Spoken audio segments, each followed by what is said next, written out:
Welcome back to the podcast. We're here today with Breach. We're talking. Back-to-back days with Steviebreech. What a time. Yes. So basically, the other day I thought of an idea. Why don't we talk about, we do a podcast talking about the wrestling in each year of the decade. So we're going to start today with 2010, and then we're going to work our way through every year. Basically, in preparation for this, it wasn't even because like I wanted to prep. I just kind of wanted to, like I was curious of what it was like because I remember certain things from 2010, but there's a lot that I just don't. Like I remember like two main things. So I went back on the network The and next angle, dude, is the I big started with the Nexus. Yes, when the Nexus interferes during the John Cena and CM Punk match.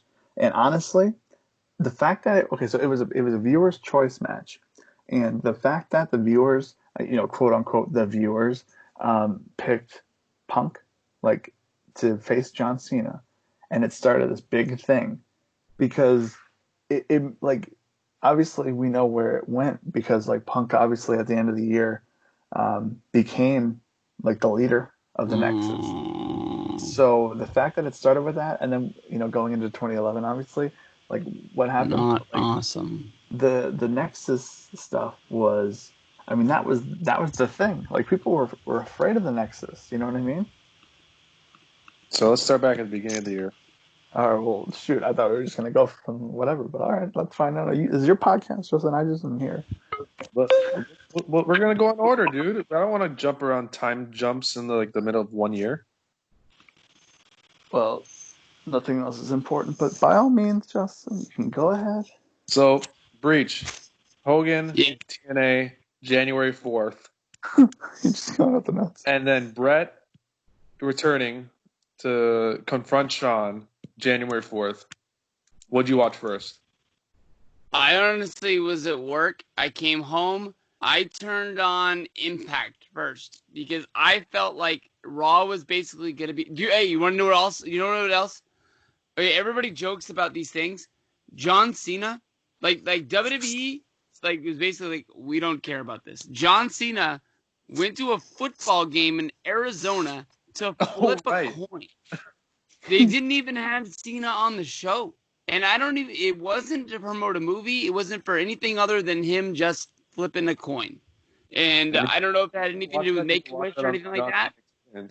But they were like, they just put all of their eggs into the Bret Hart thing and were like, fuck it. If it don't work, it don't work. I honestly kind of was hoping they thought that the TNA thing was going to be bigger. So I came home and I watched Impact.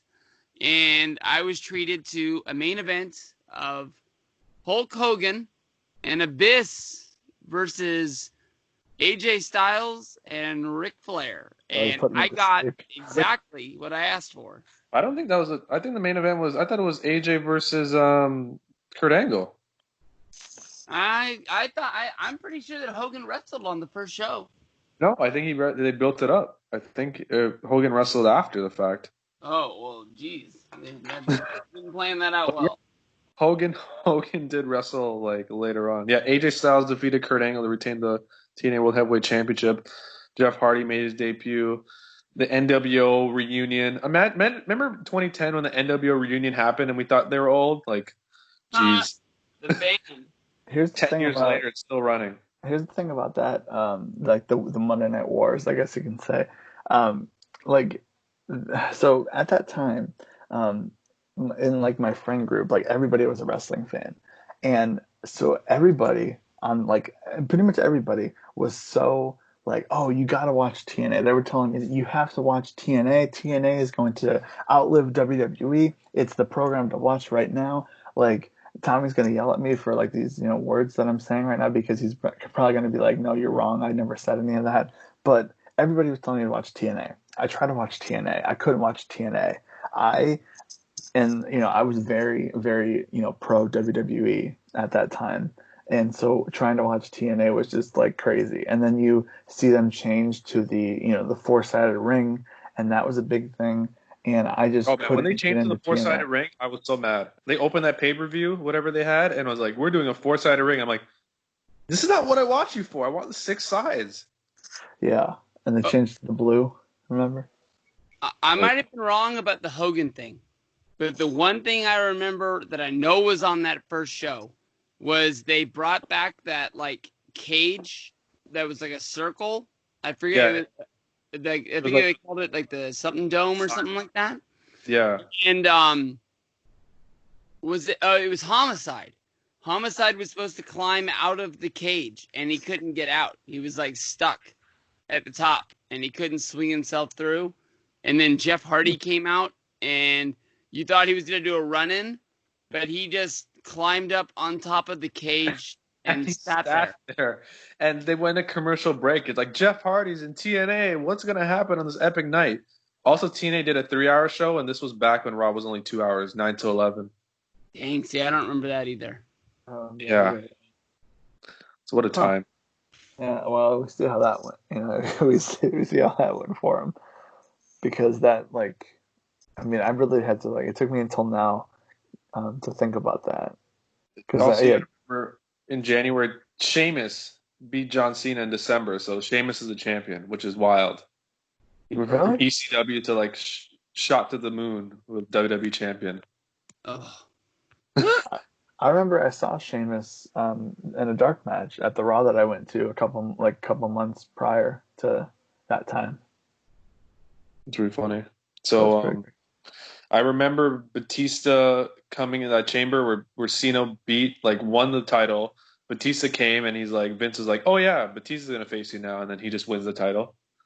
The heel Batista. What a reign Batista had. Like what a good gimmick he had. They just had to ruin it. I don't remember any Batista except for him quitting later in the Remember year. the sunglasses? No. Batista had come on Raw. Where's This the is when the spotlight spotlight? happened. Where's my spotlight? Here's the Yeah. thing. Here's the thing about 2010 WWE for me. Before before the Nexus, the only thing I cared about was on SmackDown with Punk and the Straight Edge Society. Like that was my storyline that year. That was all that I cared about in the WWE So you until put the your hand Nexus in the came. air and you put your hand Oh, dude, over your heart. let me tell you.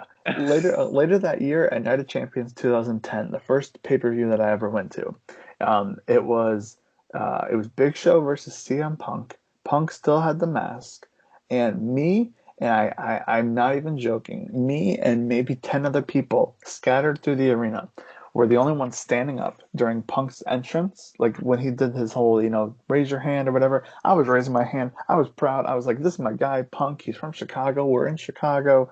And the fact that, like, I always say that the fact that it went from, a handful of people standing up for this guy, and then, like, the next pay per view that they're in Chicago, 10 obviously months everybody later. knows what happened. Yeah, so it's like, it's just crazy. And I was such a huge fan of the Straight Edge Society, dude. It was ridiculous. Like, I was all in on this guy, pun intended. Like, I mean, that was really what made me even more of a Punk fan because I liked him from the moment that I found out he was from Chicago in 2007.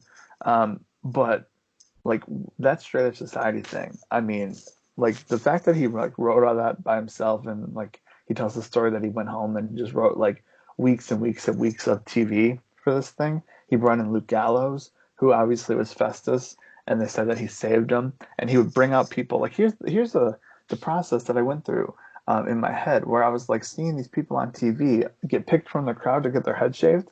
I would think about like if I got picked from the crowd and I was at a show, would I let them cut my hair? Oh And no, like you know what's crazy? Come oh, on, I love it. you want to go one further? That year, I got buzz cut all the Of time, course you did. Of course you did. Summertime, you went to the dude. barber or the hair salon. You're like, well, give me a little buzzki on my head Yeah, because I want to be like Punksky. If you yeah. could grow a beard, you would have grown a big ass beard too, wouldn't you? I was. I mean, like that year is what made me the Punk fan I am today. Like that was like. I mean, it was just so great. Like there were so many great things, and like that was my storyline. Oh, and So, Joey Mercury. I forgot about Joey Mercury. Like he was a part of it all. so Breach. I Yes. know. I remember your fandom's dying in 2010. And you get to go to WrestleMania.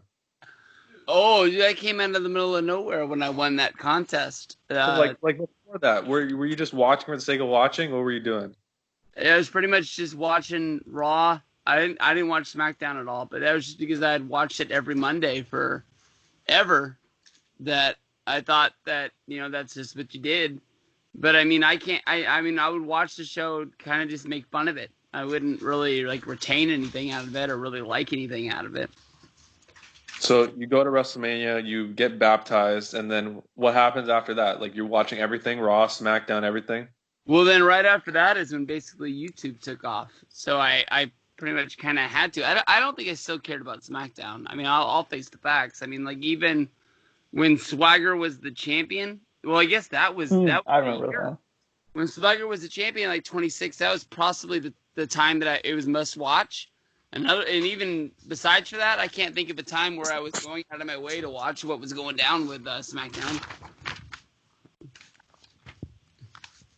So you don't remember any of the Punk stuff from SmackDown, just Swagger?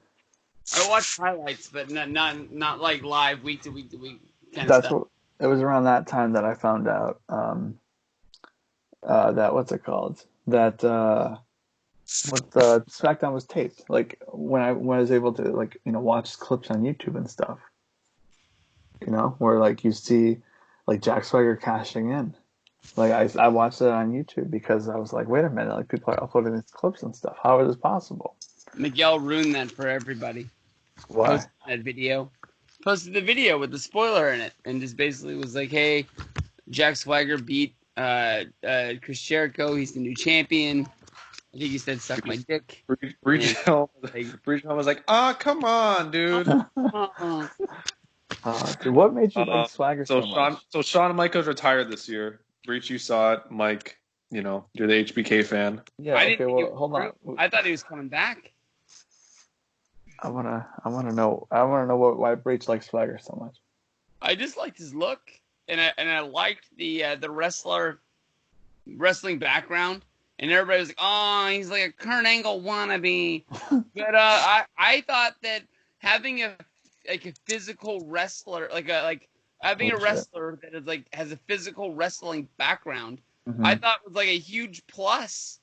And I wanted to see a wrestler like that in WWE, like guys like Ken Shamrock, Chris, and Kurt Angle. I liked their style, and to see somebody else, I don't care if I've seen it before. Those guys aren't wrestling anymore. So whoever comes along and wants to take that style, I'm gonna like them like they liked the guys before. I happened to get lucky that the guy that I liked won the ECW championship, and then once he lost that, I think he won the United States championship, and after he lost that, that's when he won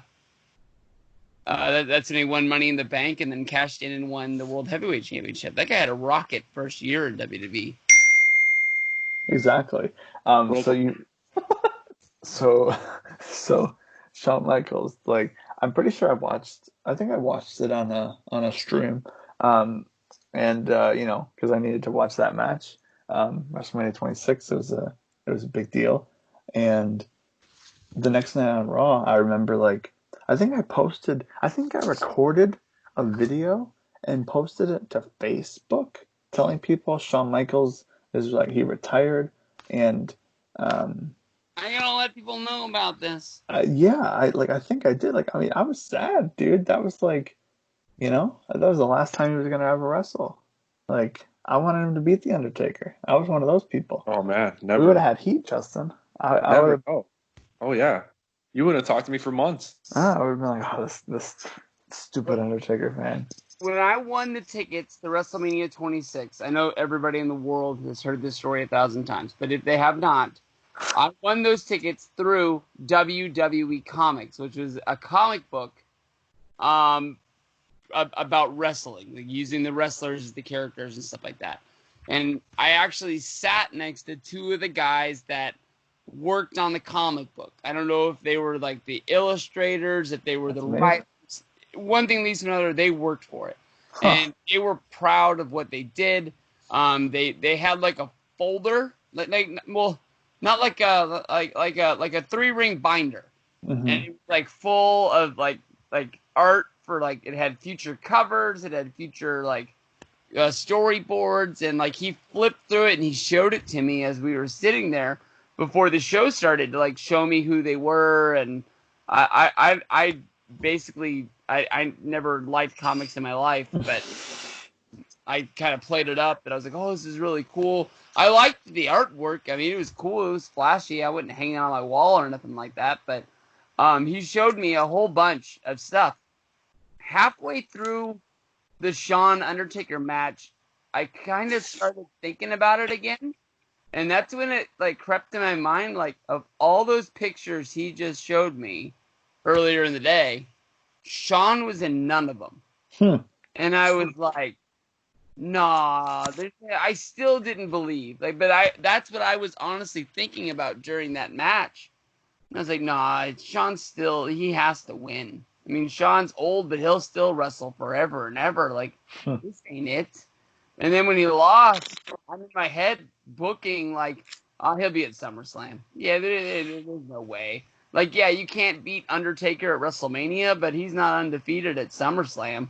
Shawn's going to come back, he'll beat him at SummerSlam, and that's how they'll say, like, that's how they'll get around it. Yeah, retirement over.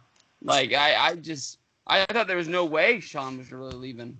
Yeah, and like now he's the only one that hasn't like come back. So that's like it's pretty cool that that moment was so special because he has never come back after all these years. So quickly moving on to the Nexus. I know Breach was a big Nexus You gotta guy. talk about the time between, hold on, you got to talk about the time between WrestleMania and Nexus because I, as a fan, was starting to die out. I was losing interest. They had a stupid last man standing match with Batista and Cena for the title at Over the Limit. I think it was Over the Limit or Extreme Rules, where he duct taped his feet to the ring pole.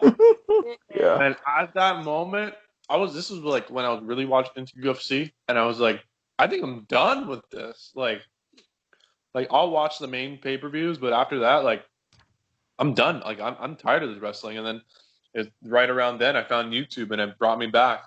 That YouTube and Nexus saved my fanhood in WWE in 2010.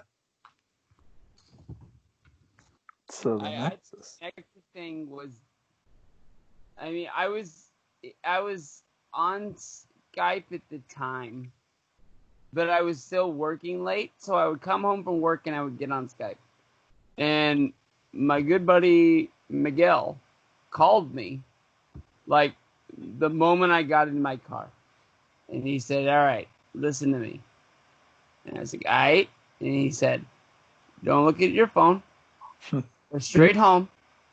I want you to watch the last 15 minutes of Raw. You don't need to watch anything else. That. And I said, okay. And I think before I hung up the phone, I hear, don't look at your phone. Like, oh, wow. I didn't really know what to expect, but I know if somebody's going to do that to you, like, it's going to be big. So I got home, and I did what he told me to do. And, I mean, I can't think of anything in wrestling. Like the way I used to have, no, because I wouldn't have been in there. In my memory, I was watching it in that room I used to call my office, but I wouldn't have been in there in 2010. I don't know where the fuck I watched this, but I remember getting closer and closer to the television. But as I was getting closer, I was throwing punches. Like, if Cena and Punk aren't gonna punch him, I'm gonna punch him. Like, I was getting worked up watching it. Disbelief. Remember? Oh yeah. Side note. But do you remember the fan that reached over the guardrail and grabbed the ring bell? Yes. No, I don't. I mean, I remember because I watched it yesterday, but yeah, dude, that was nuts. Like, I thought it was like a person, but then, like, I just watched him do it and nobody stopped him. Like, you know what I mean? Just rang the bell. I forgot about that. So NXT happened. I remember that was a big deal. Daniel Bryan versus Jericho happened on NXT. And like I didn't know anything about independence. So if it wasn't for NXT and Bryan Danielson, I would never I feel like that Daniel Bryan, YouTube, and Ring of Honor, that whole and then Daniel Bryan getting fired was the chaos of me getting into independent wrestling. What about Bryan versus Jericho on the first episode of NXT? Yeah, that too. It was such a great match. Mm-hmm. But when did Bryan get fired? Like the week after? I want to say it was like almost instantaneously. Like it happened on a Monday, it happened, and he got fired on Tuesday. They Like we didn't. up and he was done. They cut that out of the network. Like you can see it from the hard cam, but they don't do the obviously like the up I close like I shots. remember everybody. This is when I was just back, like just starting to watch YouTube. I remember everyone making a video on this. Like it was like the biggest deal in the world. Yeah. Like how can they fire this guy off this one dumb spot that he did? It doesn't make any sense. And it was like, oh, maybe I start watching this guy's matches. I'll start following what he does like on the independents now, I guess, or whatever. And then I bought that PWG 7 DVD. That was like a big deal. Oh yeah, that's rare now. Oh, Miguel went to that show, and like everybody threw ties in the ring. Oh my God, that's amazing. What else happened? So that summer, pretty much they're building up Nexus, taking over. Well, I think that I know this probably won't mean a lot to Mike. I apologize. I didn't mean to make it sound like that, Mike. But I feel like a dick now. No, But go ahead. Say what you're gonna say. But I think we're skipping over the Brett thing. The Brett thing was, I mean, like San Martino was a big deal when he came back for WrestleMania 29, but none of us lived through San Martino. But I mean, like, at least like I know I did. Like I lived through Bret Hart in the WWF. He was the first guy that I saw rise from being like a tag team guy to becoming a single guy and then becoming WWE champion. Like that was like the first like progression of seeing a superstar like I guess when you're little you don't really realize like who's a jobber and who's not. But that was the first time ever noticing that like anybody can win the championship if you work hard and do your shit. And one thing leads to another. This guy gets like, you know, basically kicked out of the WWE and thrown to WCW with the screw job. And then, you know, as you get older and you're reading dirt sheets, the things that Brett says that, you know, he hates Vince and he regrets, doing business with him. And it doesn't matter how much Vince wants him there, how much money he's never Wrestling with going Shadows? to go there. Like that was like the best documentary at the time. And seeing this stuff really fucking hurt Brett on the inside. He believes that fucking wrestling is real. He is the mark of all marks. And remember Wrestling with Shadows? Oh, that was like the first insider documentary. And then Brett comes back and does the Hall of Fame and he's like, I'm going to do one DVD. And that was like probably one of the best documentaries like at the time. And that was because, like, well, when Brett came back to make that DVD, I think they got Brett to do the Hall of Fame at 22. Yeah, 22, because that was in Chicago, right? Chicago, yeah. And then he no-shows WrestleMania. He does the Hall of Fame thing, but he doesn't want to do WrestleMania because he doesn't want to look like a hypocrite. Then I think they got him to do the DVD, if I remember right. And when he goes to WWE Studios is where he meets Vince. They kind of have like a small encounter for the first time. And then they take a picture. They let Brett kind of have like creative control of the DVD. He got to pick all the matches. He got to sort of save the way that the WWE thing went, because the main reason is that he was scared that if he didn't do the DVD, they would Ultimate Warrior him. And they would give him that horrible, horrible, horrible DVD where they basically say that Brett's an asshole. And so like when Brett said, and then honestly, they got Brett to do something on Raw when Vince died. Remember the eulogy? And they were like, hey, you're doing a eulogy for Brett, and a lot of guys are, but you don't have to say anything nice and say whatever the hell you want to. And like he got to just go on Raw and trash Vince and like say that he hated him his whole life and blah blah blah, and he's glad he's dead. I think it was like some therapy for Brett. But when he came back, like for real to Raw, like there in Cleveland that night, that was like seeing like Jesus come back. Like I that's probably not good, but you know what I'm saying. Like I don't know what else to say. They were selling the shirt, the glasses, everything. I remember. Like I remember going to a house show like months later. They had everything, Brett. Mm-hmm. And like I remember that hug. It seems so awkward. Like they just hugged each other and like pat each other on the back. Like, well, that's it. And stupid Sean's wearing his DX shirt. It's like all gimmicked out. I'm like, you guys gonna wear a little bit more professional gear for this moment on Raw? To me, Sean was always like that, and to me, because I mean, I like Sean, but to me, that just always showed that like the only reason why Sean was doing this shit was for the money. And that's why he did all that shit. Like, you know what I mean? Like, let's make as much money as we can, because in the end of the day, that's all that matters. And I think that's, to me, that's Shawn Michaels' whole, like, whenever he came back and did that whole surprise thing with Randy Orton until the day he left.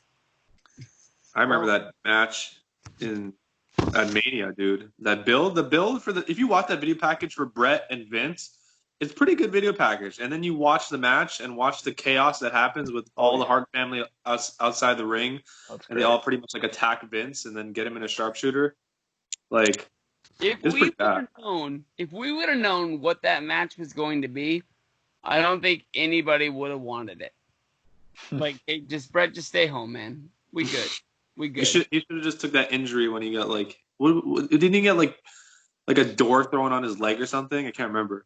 I thought that the Nexus hit because the Nexus weren't there yet. I remember the Nexus hitting took him off TV when he was the GM because they hit his car they hit the limo. He was in the limo. Yeah, I watched that yesterday as well.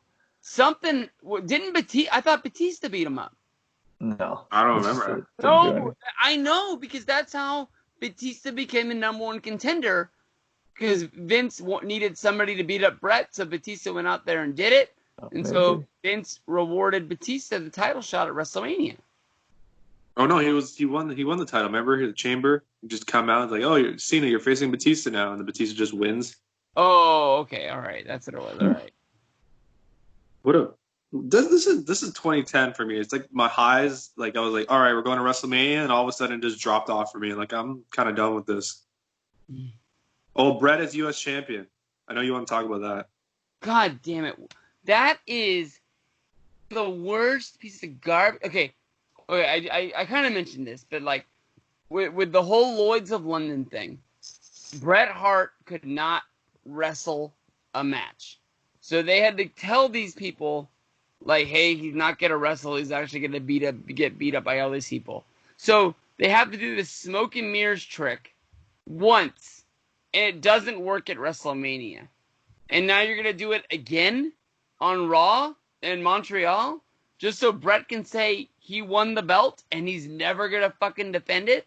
Like, why didn't he at the least, give it to Davey Boy Smith or to Tyson Kidd and be like, here, you guys keep it. And one of them defend it. Even if they lost it in a week, then at least, like, because didn't Miz lose? Brett wins. They put it in a thing. They put it in a tournament. And didn't Miz win the tournament? So what's the point? Oh, man. I don't remember that at all. I remember Brett winning the U.S. title, but it's like a blur in my head. I forgot about it. That I was mad. I thought that was the worst thing I ever saw on Raw in the history of my life. So Swagger's champion, and you're just watching Swagger segments, I assume. Then doesn't he lose the title to Ray, and then Kane cashes Money in the Bank and beat Ray? Is that how it goes? I think so. Yeah, you're right. I forgot about that. Hey, in the middle of this, you're not bringing up Jack Swagger at Extreme Rules beat Randy Orton clean. Just saying, beat him clean. Swagger bomb, middle of the ring, 1, 2, 3. Probably still counting right now. The biggest spot of the year I remember was the crazy Evan Bourne shooting star press into RKO. That was like the big deal. I remember that was like a huge pop, like because Randy Orton never did something crazy like that before. So I'm surprised that's not a gift that you don't see on Twitter more often. I feel like he's done the gimmick so much that it's just been played out now. Oh, how about this? If you could only see one spot for the rest of your life, would you want to see the Evan Bourne one, or would you want to see the Seth Rollins one? I don't know. I think Evan Bourne because it was like the first crazy one. I I think the Rollins one is bigger, but I also think it's bigger because it's WrestleMania. But I'm Yeah. not. How about you, Mike? I think you know my answer on that one. I think that's an obvious answer. You were there live, you mark.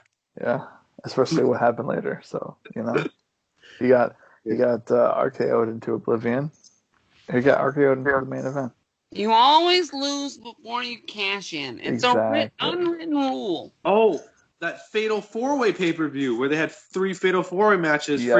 Friggin' what's his face wins the title? Who wins the title? Frank. Sheamus. Oh.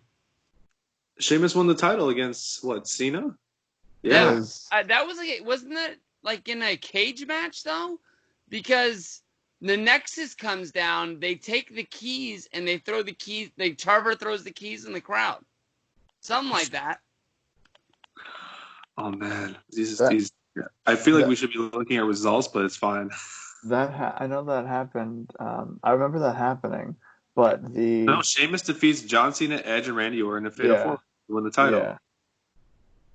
Yeah, because they just talked about that on the Raw Watch. That's how they protect Cena. Because I think Nexus. Oh yeah, it happened on the pay-per-view breach. You're right. Money in the Bank. Yeah. I think that Nexus comes down, so Cena chases him off, and then he ends up losing the match because he's not there anymore. Mm-hmm. That kind of protects him, like, oh, he didn't lose. And then, oh shoot, what was I gonna say? The only thing hot this summer is like Nexus. I feel like everything Nexus. Oh, definitely. White hot. Like you're so invested in Nexus, and they build up to this. Was it 5-on-5 match? Is it 5-on-5 or 7-on-7? Bret Hart wrestles in a Batman shirt. But I'll tell you the truth. That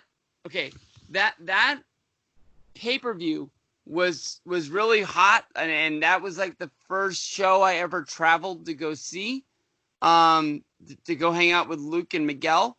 But I think that Nexus was so big at the time that everyone thought that Nexus was going to win at SummerSlam so much that nobody cared about that match.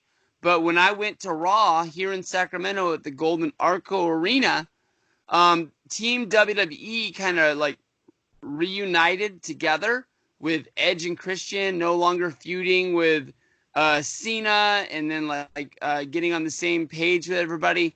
That when they came down and ended up beating up Nexus and running them off, like Nexus ran away scared, and then the people at the place were making so much noise that the camera was shaking and they couldn't get a clear shot in the ring to end Raw. I think that is what sold SummerSlam. I think that's what got people like, oh shit, WWE might actually have a chance in this. Oh man, I remember that pay-per-view so well. I remember Kane versus Mysterio and Undertaker coming back. I remember that garbage Randy Orton Sheamus match. And I remember that 7-on-7 match, dude. Like I went to this pay-per-view. I was so hyped for this pay-per-view because like I was following you guys on YouTube. Everyone's talking about it weekly, and it was just like I feel like it's culminated into like this huge event, pretty much. With the return of Daniel Bryan. Are you telling me that you don't remember Big Show versus CM Punk versus Festus versus? No, I look at this match. I don't remember this match. Dude, it was like 4-on-1, and Big Show beat them all because the Shredded Society started fighting with each other, and they all ran into the back and just left Big Show standing there. Oh man! So Daniel Bryan is a surprise guy on the 7-on-7 match. Everyone thinking it's a Miz, and then Daniel Bryan shows up, huge pop, and I'm like, and I'm watching Daniel Bryan all summer, so I literally like shout out like, this guy's like the best wrestler in the world because I'm like this YouTube. I'm like influenced by YouTube now, and everyone's like, I'm watching the people, and everyone's like, who's this random guy? Like, trust me, he's really good. And then you lead to the end where Nexus is up like I think it's like 3-2, and then it's like 2-2, and then they eliminate Daniel Bryan, and it's like, oh my god, they should have let Daniel. Like, out of all people to, if you wanted WWE to win, let Daniel Bryan get the win, right? Because he's a former member of Nexus. He gets, for some reason, he's gone now, and then he comes back. Like, let him get the win. But no, Daniel Bryan gets eliminated. It's 2-on-1. John Cena gets DDT'd on concrete, and in 90 seconds, wins the match. I remember that very clearly. I think they wouldn't want Daniel Bryan to win because he got the rub just by being at the show and having his return, he was never supposed to be anything more like him being United States champion like a few months later. That was probably supposed to be as high as he was ever supposed to be in the company. Okay, well, if we're going to that, let me take some So hold pictures on. real Does quick. Nexus die that night at SummerSlam? I think so. Yeah, I mean, I don't think anybody took them seriously after that. Well, I'll tell you the truth. I thought Barrett was gonna win the title at whatever the show Champion. that Survivor ended Series. with the ref. It was Survivor. It was Night of Champ. Orton versus Barrett. Cena as referee. If he doesn't count Barrett, Cena gets fired. Yeah. So hold on for that for a second so I can have my couple seconds of fame here. So the next pay-per-view after SummerSlam was Night of Champions 2010. Mentioned it earlier. Big Show defeated CM Punk in like a 10-second match or something. But me being a huge fan of The Miz, I saw The Miz come into Night of Champions as the United States champion, and some nobody scrub beat him for the United States Championship. I had no Submission idea. match. I remember that. In the submission match, I remember Miz was crying afterward. Everybody was going nuts. I didn't understand why this Daniel Bryan guy was so good. Now, years later, I tell this story with regrets because obviously Daniel Bryan turned into, like this person that I had no idea, like where he came from or what he was about. So that was cool to say that I got to see Daniel Bryan's first WWE, championship win. You also Let's talk had about Kane and Taker. How was you that? also had real quick Michelle McCool defeated Melina to unify the women's and divas championship, so that's pretty big. And then so Kane versus Undertaker. Like at the time, that was just cool to see Undertaker for the first time. His entrance obviously being amazing, and the match I don't remember much. All I remember is I saw Kane versus the Undertaker, which is one of those it's one of those iconic matches that has a storied history, and I'm glad that I got to see it. And yeah, I could And say we that get I've a seen six-pack challenge with Orton winning the title. six-pack challenge. Yes, so that was where when the Nexus came down. I just remember. Well, okay, that was the match. Like I say this a lot. That's the match where when you get the new video game that year, you do that match so you can see all the entrances. And that's what I took this as. I got to see Chris Jericho's entrance. I got to see John Cena's entrance, Wade Barrett's entrance, Sheamus, Randy Orton, and then Edge being the best one. So the fact that I got to see all those entrances was awesome. Chris Jericho was eliminated first, I remember.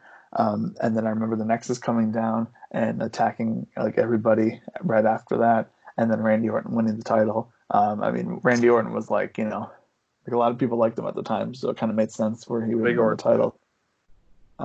So that was just one of those things where, also Cody Rhodes and Drew McIntyre just they won the tag titles. So that's another show where I saw Cody Rhodes win a championship. Who would have thought? Yeah, look at them now. So that's pretty crazy. But yeah, Rich, so that's anything at this time? Oh no, he's doing a good job. He's got this all knocked down. I want to talk about Hell in a Cell pay-per-view. I want to talk about the main event. Oh, that's one of the worst ones of all time. Isn't that Taker versus Kane? You know how hyped I was for Taker versus Kane at Hell in a Cell? I thought this was going to be like 5 stars in my head. I remember this finish very clearly. Paul Bearer once again turning on Undertaker for like the 20th time after coming back from the dead, because for the last time we saw Paul Bearer, he was in Cement in 2004. So he comes back, he turns on Taker, he gets the urn, he opens the urn, flashes a light in Taker's eyes, and Kane retains the title. And I was like, why did I buy the show? I have a firm. Well, now I guess. Hold on. Let me get this together. All right, ready.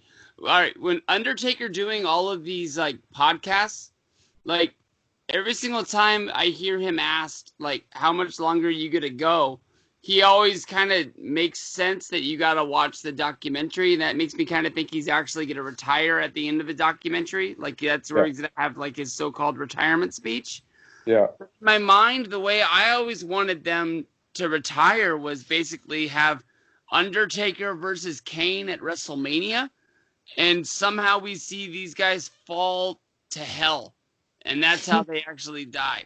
Because to me, Undertaker and Kane is the longest running and best storyline that WWE has ever done, and for some reason, like, they will throw any storyline out the window the second that it does not work for Vince. But the Undertaker versus Kane storyline is the one that they like will never break from. Like what it is what it is. Like, guys become brothers, and then all of a sudden they don't ever talk about it ever again. But like, these guys have been stuck at the hip for 20 plus years. So I always thought their careers would end together. Well, they should do that now because they could film a cinematic thing. Oh yeah, the ground opens up. In the end, Drag me to hell. that movie was Seth Rollins, not Seth Rollins. Oh, this is the end. This is the end. Yeah, just like that. Opens up. I think I have that movie. I gotta watch that again. So we got Bragging Rights 2010, and I'm looking through the card. Undertaker faced Kane in a buried alive match, and Kane won. So he's 3-0 against the Undertaker, and I don't remember this at all. I don't. Do you remember what set up those matches though? Was that Taker was champion, and he got hurt. And their way of describing that Undertaker got hurt is Kane said that he found Undertaker backstage in a comatose state and wanted to know who is the one that did it. So that led Kane having a feud with Rey Mysterio, and we were led to believe that Kane thought Rey Mysterio laid out Undertaker backstage somehow, and then beat him to the point where he was in a coma.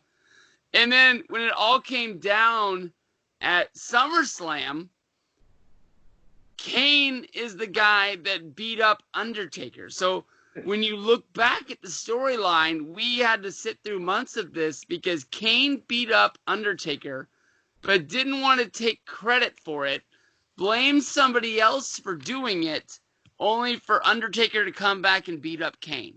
I just remembered that stupid Undertaker and Ray had a match at Rumble, and we forgot Edge made his giant return at the Royal Rumble 2010. And I remember it was such a big deal at the time because everyone was like, Edge ain't coming back. And he did look like he came back too early because I feel like he didn't wrestle up until WrestleMania after that because he looked a little small when he came back. A random thought. It was around this time, towards the end of the year, like the second half of the year, I guess you can say, where Punk was on commentary, just as a commentator. And he wore the Colt Cabana shirt. Yeah, he used to. I mean, here's the thing. I just remember this was it was so great. It was so great to see, or to hear Punk on commentary. And I've gone countless times. I've gone back and listened to compilations of him on commentary, and that was one of those things where he just had a blast with his the role that he was given. You know what I mean? And does that mean, excuse me, what's going on with the Raw general manager at that time? Okay, so it was just as they were making the transition, Punk was going back to because what was that was earlier in the summer, I remember, because did that replace Brett? Yeah, it did. Oh, that's so stupid. They led us to believe at one point that it was Brett. Remember that? No, but it makes sense. I remember every time I don't know, dude, that was just such a bit such a stupid thing, you know what I mean? Didn't I've just received an email. But the Punk at commentary, it led to the diet soda. John Cena spilling Punk's diet soda. And that kind of went with the whole, why did CM Punk attack John Cena, and the fact that WWE back at this time can take something as simple as John Cena spilling Punk's diet soda and turn it into such a great storyline with Punk becoming the leader of the Nexus, and I remember, so I watched this yesterday, so that's why I remember it so clearly. So John Cena was calling out, he called out I forgot who he called out, if he called it the Nexus or if he called out CM Punk. Anyway, the Nexus came down and like it was led by David Otunga, and David Otunga walks into the ring and he says like Cena, like, let's like have a truce, like, I apologize, like, let's have a truce. And John Cena said no, and then they attacked him, and then Punk came into the ring. He brought in the chair and he was like gonna hit him, but then he just sat in the chair and he put on the Nexus armband. And then that kind of like spawned into like the very end of the year where Skipped over everything. Punk was like, I remember that angle. The angle was like revive the Nexus, but okay. How did John Cena join the Nexus at one point? Remember, he was like Wade Barrett's lackey. yeah, because he lost like a match or something. Like he lost a match against him, and he had to like what was it? He had to like He got quit. tired because I remember one night he like walked around the whole arena like giving everybody high fives, and they were like, This is what happened. Survivor Series. Randy Orton versus Wade Barrett. Everyone, and if John Cena wins, John Cena's a special guest referee. If Orton wins, Cena's fired. If Barrett wins, Cena would be free from the Nexus. And everyone's like, okay, Wade Barrett's going to win. This is going to be like a revival of the Nexus storyline since they redemption from their SummerSlam match. Randy Orton wins. John Cena is fired, and they end the pay-per-view with him leaving, crying, giving high fives to all the fans. Yeah. And then didn't he come on TV and says, "What do you want me to do? Join the other company, the Total Nonstop Action?" I think so. And then he starts wrestling on house shows named Juan Cena. Yeah, that was great. I remember when those pictures came out. Everyone was going nuts with them. Like it was so. Oh, I don't even know, dude. Yeah, that was one of those things that just didn't make sense at all. But like, and then John Cena has a chairs match against Wade Barrett. I remember him FUing Wade Barrett. Yeah, because in the Raws that I'm watching now, like it's where like Punk was talking about how he just destroyed Wade Barrett after the match with all those chairs, and like how that was like, he didn't have to do that, but he did because John Cena was crazy, whatever. And at the time between those two pay-per-views, Miz cashes in his Money in the Bank and beats Orton because at TLC he beats Orton in a tables match. And remember Alex Riley? Remember that wrestler? Oh yeah. Well, he's with this corner. That's all I remember from 2010. Well, yeah, because like the Nexus that there at the end. That's what I was like saying a few minutes ago. Was like it was kind of like a second coming of the Nexus, and I watched I don't know if it was the first. It was like one of the first Raws of 2011, and we'll get into it like in the next couple of days, like talking about 2011. But where basically Wade Barrett confronts Punk and is like, "Hey, like you don't run anything. Like this is my group." And then they had like a cage match. The Core and the Nexus, but that's another podcast. Well, that's 2011. Anything else in 2010? Breech. Shoot. Miz, like cashing in, Miz becoming the champion, and that being like Miz is gonna be the next Hall of Fame guy for the WWE. Oh, you think he was gonna be the guy? He's gonna be like Cena. Yeah. I thought that they were gonna like shoot him to the moon because of his MTV success, and Tough Enough was gonna get revitalized, and they were gonna use him as the face of Tough Enough. Like I really thought he was gonna be one of the main players. Like you can say that he's one of the main players, but like I thought he was gonna be a WWE or a World Heavyweight Champion for the rest of his career. Oh, so instead of being like upper mid card, he would have been like main event. Yeah. A-list main event. Yeah, I thought he was made. I thought he was like in. Mike, you remember anything else? That was it? I just remember that like Miz, like I was a big fan of Miz, so when he cashed in, I remember I had all the pictures on my iPod. Like that was a big deal. Like my guy, the Miz. I was never a fan of Miz. Like everyone made videos of, like how they love Miz, and I was kind of on the fence. But when he became champion, I slowly started turning because he would do more and more interviews as champion, and I'm like the personality of Miz, like, oh, I really like this guy. I liked him with him and Morrison. Like I liked him back in those days. So I'm giving Miz the stamp of approval but I think at the end of 2011, I think he's in the main event of TLC.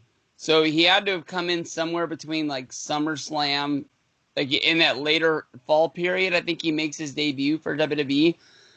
But when I saw the vignettes for Alberto Del Rio, I thought, Oh yeah. definitely gonna be a main event guy right off of the bat. I didn't know. Well, I'm not gonna say he's small, but that was the first thing I thought about when I saw him in the ring for the first time. Like, oh, I thought he was gonna be bigger than this, but like taller. But I thought Del Rio was gonna I be thought like the he was megastar. gonna Like they were gonna push him. Like the way they pushed Del Rio was like, oh, this guy's gonna be like the megastar of the company. Yeah, I yeah. remember those vignettes. He's gonna have the heel run that'll turn into the baby face, and then next thing you know, he's the next Rey Mysterio. Literally, like what happened? Now I got a Del Rio plaque I'm sitting on that I'll never sell in his life. Well, he's gotta quit beating up women and would be all right.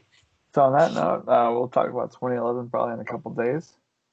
And Gotta talk about Summer of Punk, dude. That's a whole podcast. yeah, that'll be fun. I'm excited to relive that because that was the best. So That was like five. Like that, after that, like it was like 27. Then things died down, and then right back at it. Summer of Punk, like shot up to the moon. Like I remember everyone talking about that, but we'll talk about that after. talking about that later. Breach, thanks again for coming on and talking about 2010. And I'll talk to you again after a while.